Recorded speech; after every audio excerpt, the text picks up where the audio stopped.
ஹலோங்க. எஸ்டர்டேவே சொல்லியிருப்பேன் ஃப்ரெண்டோட வளகாப்பு இருக்குன்னு சொல்லிட்டு, அதுக்கு தான் கிளம்பிட்டுருக்குறோங்க.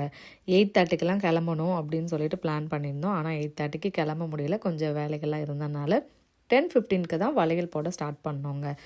ஸோ வளையல் போட்டு ஸ்டார்ட் பண்ணி ரொம்ப நிறைவாக அந்த பேபி ஷவர் முடிஞ்சுது.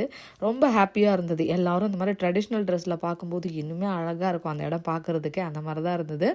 சாப்பிட்டு முடிச்சதுக்கப்புறம் பார்த்தீங்க அப்படின்னா நெக்ஸ்ட் ஒரு செலிப்ரேஷன். இந்த அண்ணாவோட பர்த்டேங்க. ஸோ அதையும் பார்த்தீங்க அப்படின்னா இன்றைக்கி செலிப்ரேட் பண்ணிடலான்னு சொல்லிட்டு கேக் வந்து வாங்கிட்டு வந்துட்டாங்க. அதையும் அங்கேயே கட் பண்ணியாச்சு. ஃபுட்டெல்லாம் ரொம்ப சூப்பராக இருந்ததுங்க பேபி ஷவருக்கு. அந்த 5 வெரைட்டி ரைஸ் அப்புறமா வந்துட்டு மற்ற ஃபுட்ஸ் எல்லாமே நல்லா இருந்தது. ஃபைனலாக கிட்ஸ் எல்லாம் வந்து கேக்குக்கு நின்னாச்சு. ஸோ கேக் கட் பண்ணி முடிச்சுட்டு எல்லோரும் சாப்பிட்டு முடிச்சுட்டு அங்கே க்ளீனப்லாம் பண்ணிவிட்டு வீட்டுக்கு வர்றதுக்கு 1:30 ஆகிடுச்சுங்க. தொடர்ந்து உங்களோட சப்போர்ட்டை கொடுத்துக்கிட்டே இருங்க. நாம் நெக்ஸ்ட் ஒரு ஷார்ட்ஸில் பார்க்கலாம். பாய்.